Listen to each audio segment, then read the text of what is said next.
નમસ્કાર મિત્રો, સ્વાગત છે તમારું મારી યુટ્યુબ ચેનલ ભાવિકાની મોજમાં। કેમ છો? મજામાં ને? આશા રાખું છું તમે બધા મજામાં હશો। અત્યારે સવારના વાગી ગયા છે 9। શાક લેવા જાઉં છું, પણ આ બારે ચકલીઓ ચી ચી ચી કરી મેં લીધું તે જોવા ગઈ કે શું છે। જ્યાં જોઈને જોયું તો ત્યાં કાબરો બેઠી હતી। કાબરોથી ડરે ને, એને ઈંડા ખાઈ જાય એટલા માટે તે કાબરોને ઉડાડવા ગઈ બહાર। એ સામે બેઠી જુઓ કાબરો, અને આવી ગયા શાક લેવા। ક્યાં જશે? કોઠા શું તહેવાર છે?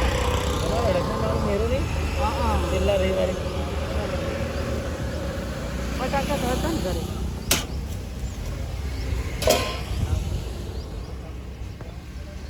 સવારના વહેલા જઈએ ને એટલે તાજું તાજું શાક મળી રહે।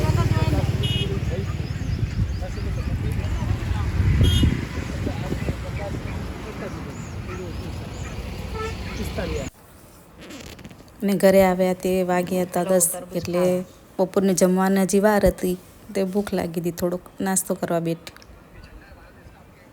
હું અને દિશા। શાક બધું ધોઈ અને કોરું કરી નાખ્યું અને સૂકવી પણ નાખ્યું। ધાણા, ફુદીનો, ગીલોડી, ટામેટાં, દૂધીનો જ્યુસ બનાવવા માટે, ગવાર, મરચાં,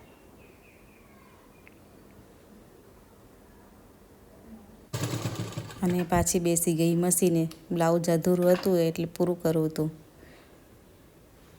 અને પાછે સાંજે બનાવતી રસોઈ આવતીકાલ માટે। આવતીકાલે ઠંડુ કરવાનું હતું એટલે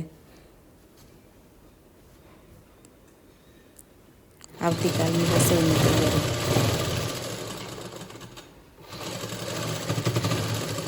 બસ આ કપડું ધોવાની મજા આવે। જુઓ સિવાઈ ગયું બ્લાઉઝ।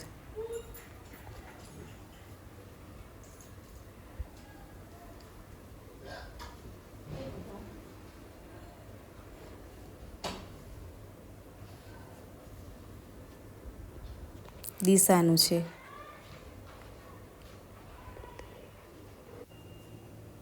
જો થઈ ગઈ દૂધીની રોટલી બનાવવાની તૈયારી। ઉનાળો હોય એટલે દૂધીની રોટલી બને, મેથી ના મળે એટલે। મળે તો ખરી પણ તાજી શિયાળા જેવી ના હોય એટલે મજા ના આવે એવી। રસોઈ બનાવતા બનાવતા સાંજ પડી ગઈ અને દીવાબત્તી ટાઈમ પણ થઈ ગયો એટલે હું આવી ગઈ દીવાબત્તી કરવા માટે।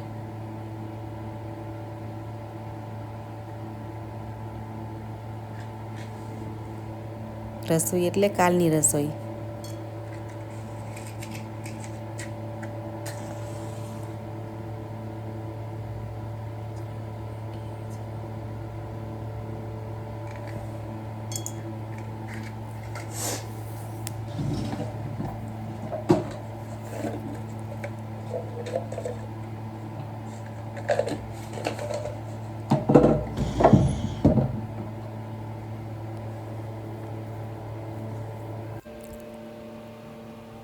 જય ઉમિયામાં, તમે પણ દર્શન કરો।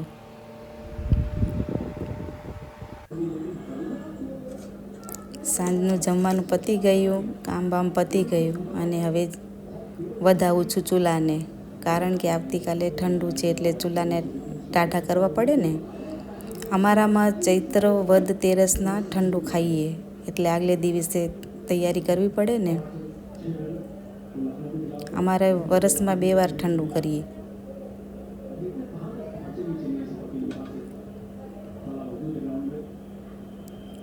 શીતળામાં અમારા બાળકોની રક્ષણ કરે।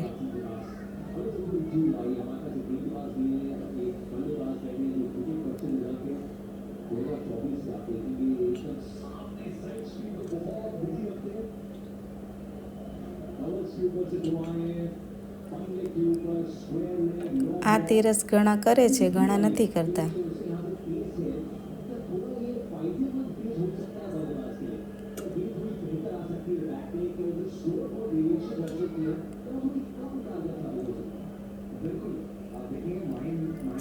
જય શીતળામાં માડી, સૌનું કલ્યાણ કરજો।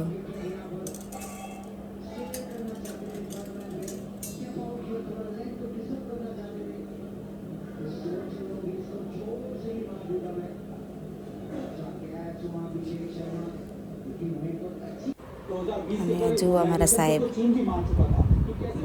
કેવા મજાથી ટીવી જુએ છે.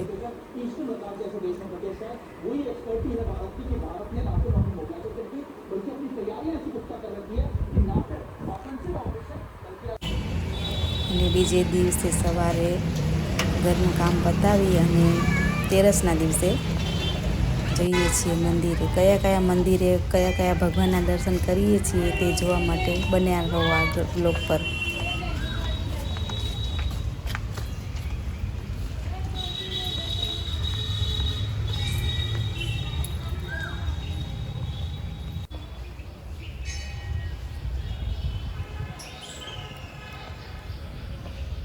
આ છે લક્ષ્મીનારાયણ ભગવાન.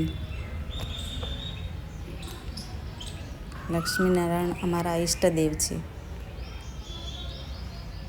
જય લક્ષ્મીનારાયણ.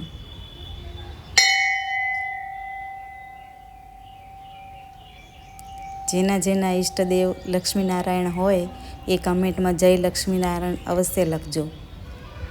રામ લક્ષ્મણ જાનકી જય બોલો હનુમાન કી. અને આ છે રાધે કૃષ્ણ. અને આ છે સાંઈ બાબાનું મંદિર.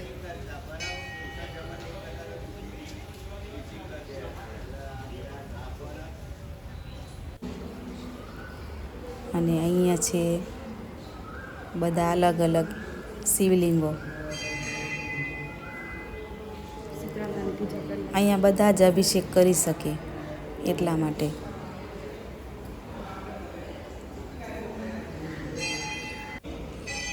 અને આ છે શીતળા મૈયા. જય શીતળા માં.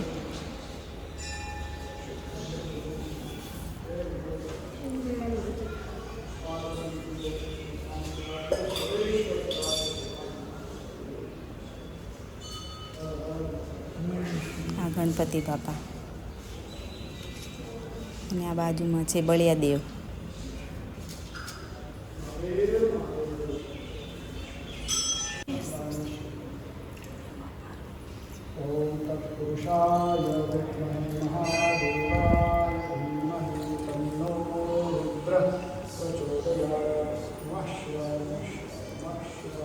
હર હર ગંગે. નર્મદેશ્વર મહાદેવ છે. અને આવી ગયા શનિદેવના મંદિરે. જય શનિ મહારાજ. અહીંયા શનિદેવની મોટી મૂર્તિ છે. અને આજે શનિવાર પણ હતો. અહીંયા લાખો શ્રદ્ધાળુ ભક્તો દર શનિવારે તેલ ચડાવવા માટે આવે છે. બાજુમાં નાની શનિદેવની મૂર્તિ રાખેલી છે ને એના ઉપર બધા તેલ ચડાવે જેન્ટ્સ લોકો. અને આવી ગયા મહાદેવના મંદિરે. આ અમારા ગામમાં મોટામાં મોટું મહાદેવનું મંદિર છે. અંદર શિવલિંગ પણ બહુ મોટું છે. અહીંયા શું છે કે અંદર બીજાને અભિષેક કરવા જળ ચડાવવા નથી આપતા, એટલે બીજે ત્યાં વ્યવસ્થા કરેલી છે.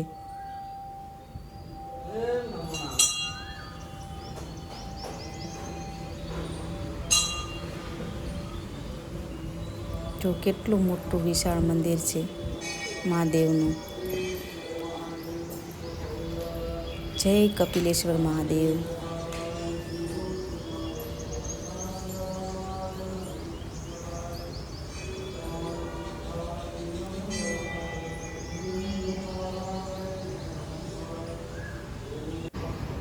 આની અંદર સીવેલા કપડાં પહેરીને કોઈની અંદર એન્ટ્રી નથી, એટલા માટે બધા દેવી દેવતાના દર્શન કરી લીધા શાંતિથી. અને હવે અમે જઈએ છીએ ઘરે.